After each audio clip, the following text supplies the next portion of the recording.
It's time for today's travel and cruise industry news. With the latest from travel and cruises around the world, here's your host, Chillie Falls. Sorry about the little delay in getting here, folks. I had a notice just came in literally as I was getting ready to start the broadcast from our friends at the Hurricane Center. So I had to make a quick change in one of the items this morning. Anyway, welcome to Monday's Travel and Cruise Industry News Updates. We got a whole bunch of stuff to do today, including, and this is, Hot Air Tom is at it again. We're going to relate his experience, first experience ever on a wave runner.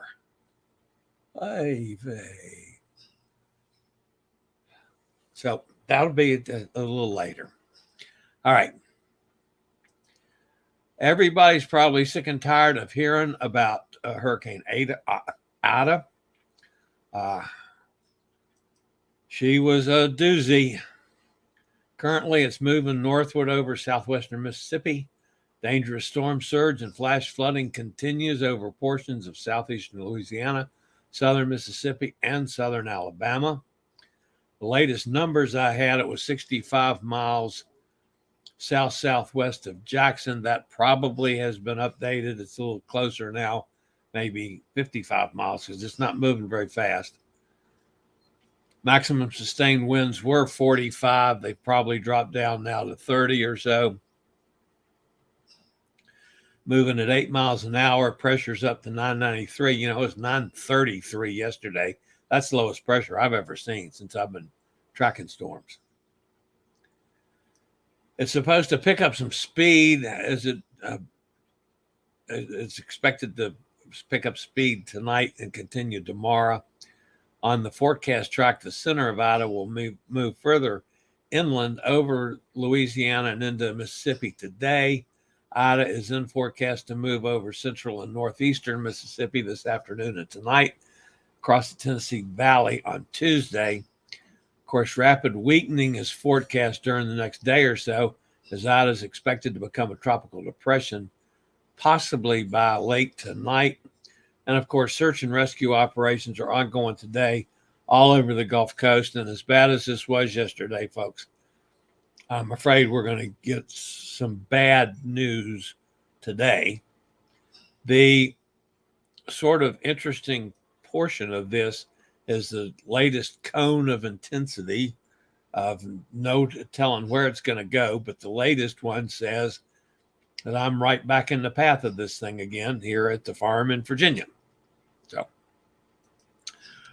now what has changed since this was done this morning? 10 is now Kate, Tropical Storm Kate. The low pressure system that was off the coast of Virginia is gone now. That was completely off the map totally. And the sucker over here in Africa is gaining some strength. So let's take a look at that. Tropical Depression 10 has just become Tropical Storm Kate, and it's expected to move over open waters. It was about 775 miles east-northeast of the Leeward Islands. So sustained winds were 35. So sustained winds now have got to be up to, let's see if I can pull that up real quick to get the latest sustained winds. Come on, hurry up, machine. And of course, you would know things would be slow. And that's not going to work either. Okay, where can I get that? Oh, here, I get that here. It's up to 45 miles an hour. It's moving to the north at 8 miles an hour. Pressure is at 1,004. So those are the latest readings on Tropical Storm Kate. The tropical wave near the west coast of Africa is expected to move over the eastern tropical Atlantic later today.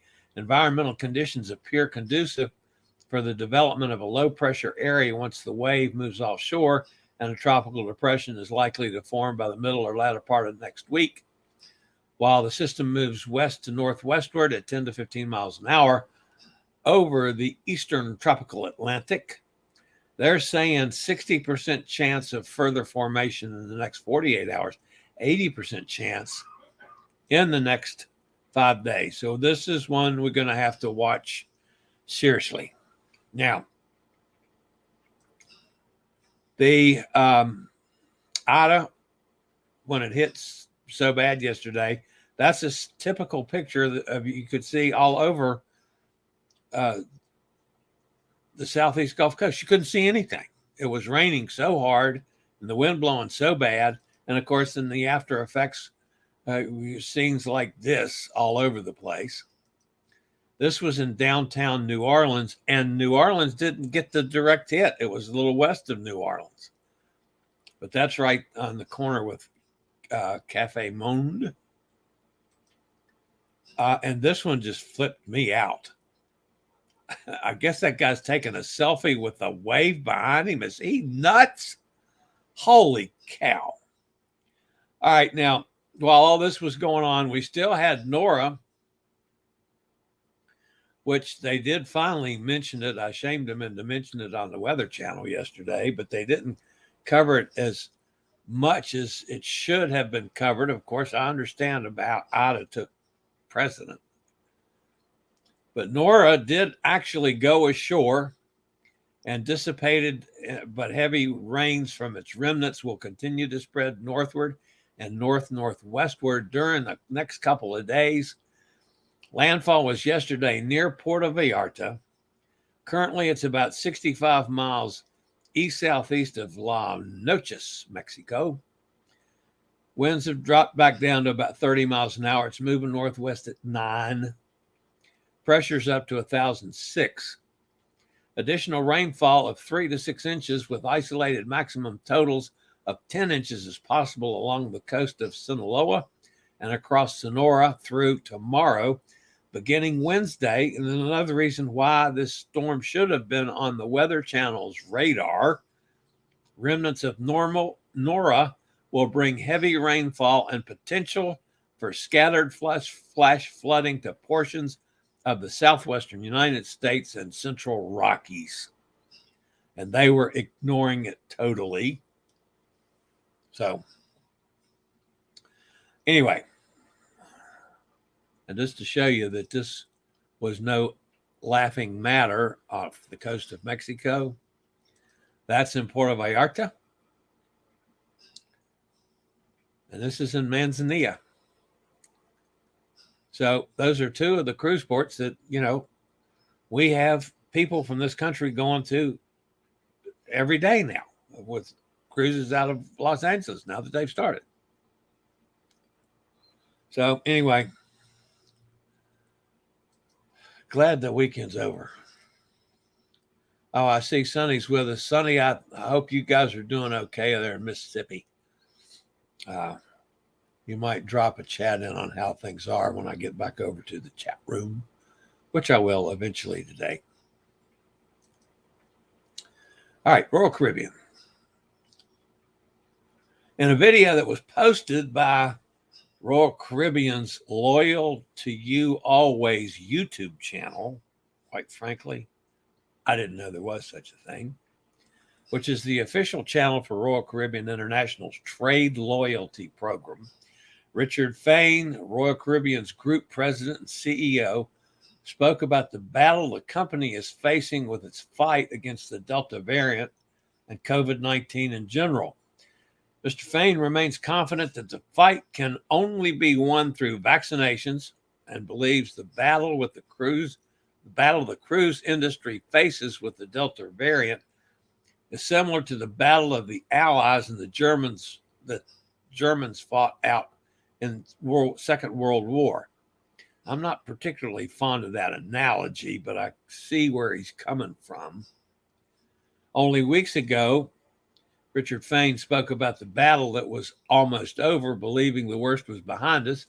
The virus had been controlled somewhat through the use of vaccines that are out there. The world would become normal again. And what happened to the remainder of my story? That was not the end of it. So,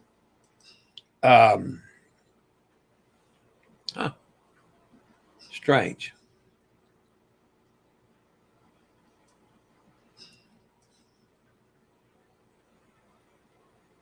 Richard Fain believes the end is near, despite the peak in hospitalization and fatalities, which occurred mainly amongst those who have chosen not to be vaccinated. Fain closes his video with a message that says a bit of simple advice. This is a quote. Please wash your hands and damn it, get vaccinated. Now, this story is particularly poignant to me today as my two grandkids lost their other fully vaccinated grandfather at 2:00 this morning. So my thoughts are with Jason, Nancy, and my grandkids, Grant and Katie, and all of Steve's family in Louisville. Anyway, back to Royal Caribbean. The Royal Caribbean group will achieve a major milestone in August. By the end of the month, more than half of the group's 61-ship fleet will be back in commercial service. That's a nice milestone to get past. This was another interesting story about Royal Caribbean. The Access Accelerator Small Business Development Center and Royal Caribbean Group have pooled resources, launching the Royal Caribbean program, which will administer $500,000 in funding and training opportunities to support small businesses in the tourism sector on New Providence, Grand Bahama Island, and the Berry Islands, according to a press release. Royal Caribbean Group provided $250,000 in overall funding. That amount will be matched by Access Accelerator for a total of $500,000. Existing businesses can apply for up to $15,000, dispersed as a combination of a 50% loan and 50% grant. The funding structure is divided into three groups. Group A is for businesses with annual sales of less than $250,000, allowing companies to request funding up to $5,000. Group B is for entities with annual sales between $250,000 and $500,000. This group can apply for $10,000. Group C caters to business with annual sales between $500,000 and $1 million, allowing funding up to $15,000. And then what they plan to do is, as people pay back these loans, the portion of it they got to pay back that's not grant, that will refurbish the fund amount for other businesses. So it's going to hopefully be an ongoing thing. My hat's off to Royal Caribbean for getting involved in a program like that. That's awesome. It really is. Of course, you guys know my feelings about some of the small businesses in the Bahamas. I felt terrible for them, and I love several of them down here. All right, Azamara Quest. This is one we don't talk about much in this country. So this is primarily for our folks over on the other side of the pond. However, we do get some Azamara ships over here on our side on occasions. Azamara Quest departed on its first cruise yesterday, sailing from Greece. The vessel is also marking Azamara's return to guest operations. It's a new look for Azamara since the pandemic started, as they were sold to Sycamore Partners in March by Royal Caribbean. The company is bigger, having acquired a fourth ship in the former Pacific Princess. The Quest left Piraeus, offering a series of 5 back-to-back Greece country-intensive voyages. Before resuming service, the 694-guest Azamara Quest spent some time at Navantia in Spain. During a dry dock in Cadiz, it received Azamara's new logo and was prepared to return to service with general maintenance and updates. All right, Azamara. Back on our side of the pond, our friends down at Bahamas Paradise have actually come in line with the larger companies that are servicing the Bahamas. Following an order implemented by the Bahamas Custom and Excise Department, Bahamas Paradise Cruise Line has updated its travel policy and will require all guests 12 years and older to be fully vaccinated for COVID, according to a statement. The new rules are for the so-called restricted period of September 3rd to October 31st. Guests will be asked to present their original CDC vaccination card upon embarkation at the port of Palm Beach.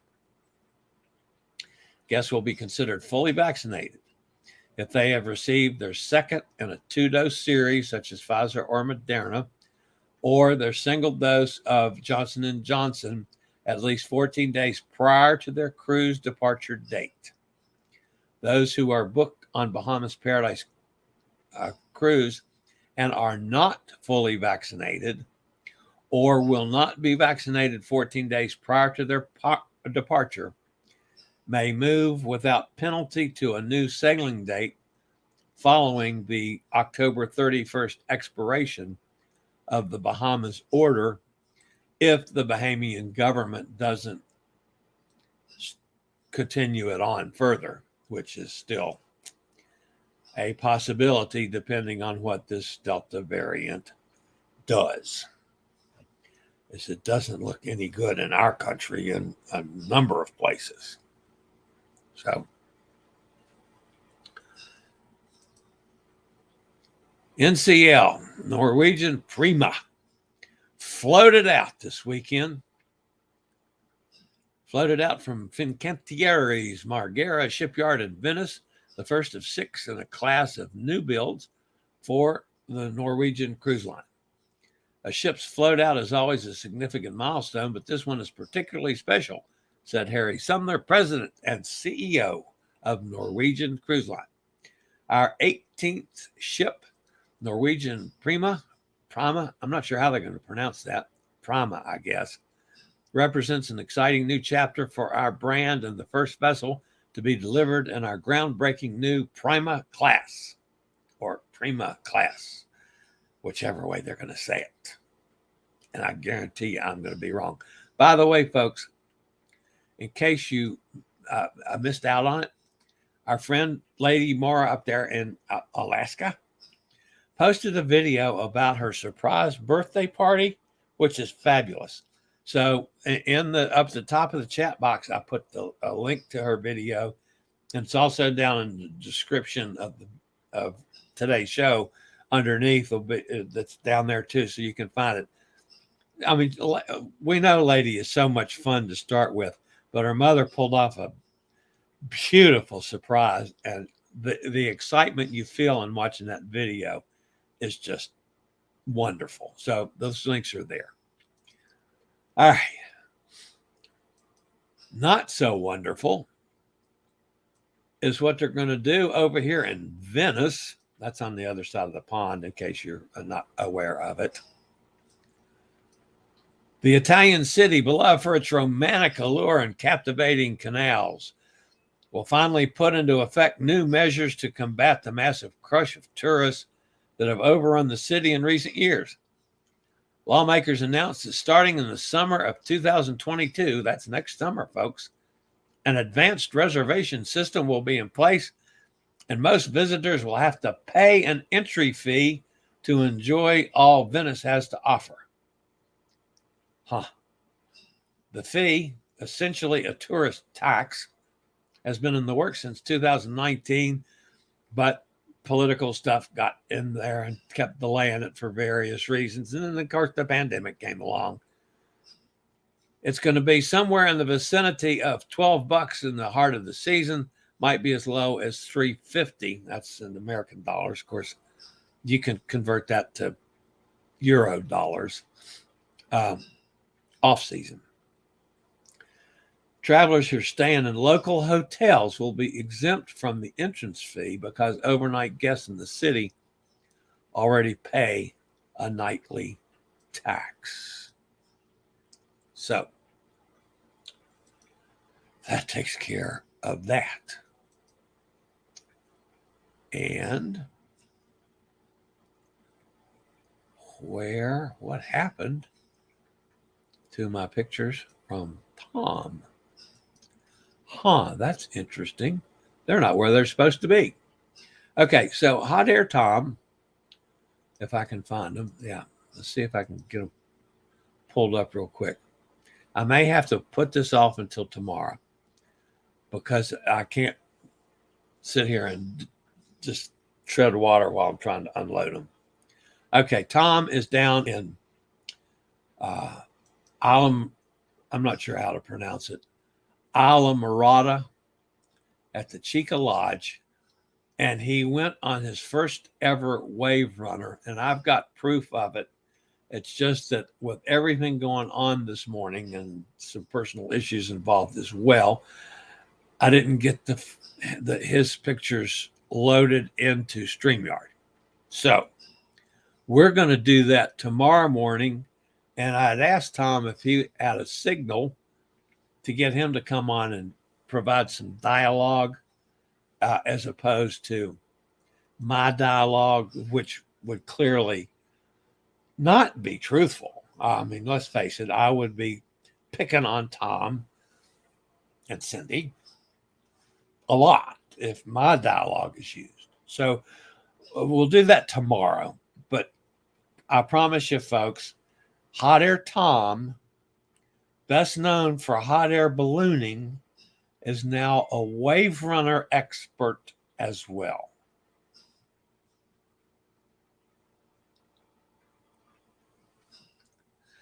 Okay, let's see who's with us today. And I will do that tomorrow, I promise. Carol's with us. Hi, Carol. Sonny's here. Cindy's here. Nikki's here. Gretchen's here. Sonny getting rain and wind. Haven't lost power yet. Oh, boy, you're lucky. You know, when they came on last night and said that 100% of New Orleans was without power, I thought, wow. Amy says, hi, everybody.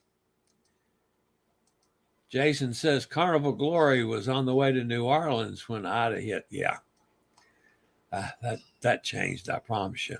Tom says, hello, I am late. We're at the laundromat washing clothes. Okay, Tom, you got to be here tomorrow morning. And if you have a Wi-Fi signal, I'm going to bring you on air to give you a chance to tell the truth about the wave runner experience as opposed to my truth about your wave running experience. Emily's with us. Hi, Emily. Carol says, I loved my Azamara cruise from Rome to Dubai. The ship was beautiful and the crew were awesome. I've never been on Azamara. That's on one of my bucket lists. I have bucket lists all over the place. Emily says, I just got up. I have to get out and get ready to go to work this afternoon. Well, see, if you didn't drink all that wine every night, Emily, you could get up early enough to come to the show on time. Tom Henry says, no sea creatures were harmed in my first wave winter ride. Well, that's very good. All the liberal folk will be just tickled pink about that, Tom. The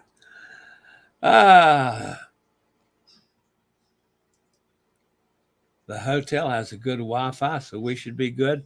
Okay, tomorrow morning, folks, Tom, best known as Hot Air Tom, Mr. Tom Henry of Richmond, Virginia, was going to be on this channel. As it might be when his house is getting hit with Ida rains, but we'll see how the weather is here, and he'll have a good idea from that. So tomorrow morning, we're going to come live from Azamara. I don't know how you say that. Azamara, whatever it is. Emily is up to the wee hours chatting. Yes, she is. She might not be chatting to anybody, but she's chatting. We love Emily. Anyway. All right, guys, that's going to wrap me up. I got to go to therapy, and then I get my booster this afternoon, right after therapy, which is just right up the road from the therapy place. So I got 2 stops to make today. My pulmonary therapy session, and then to get jabbed. And I'm tickled pink about that. All right, guys, you guys have a great day. If you're new to this channel, welcome aboard. We always appreciate thumbs up. And as always, jump into our chat room and introduce yourself to these guys. As you can tell, they carry on conversations back and forth all the time, which is great. And tomorrow we'll have some more news stories, and we'll have Hot Air Tom with us. So I'll see everybody this time tomorrow on Travel and Cruise Tuesday's Travel and Cruise Industry News Updates. This is the old fat travel guy. Later, y'all. I regularly post videos on all facets of the travel and cruise industry. So if you like to keep up with the latest in cruise ships, ports of call, cruises themselves, Chillie chats, and travel and cruise industry news, just hit the little subscribe button in the lower right-hand corner, hit the bell notification so you'll be notified when a new video is up or we go live.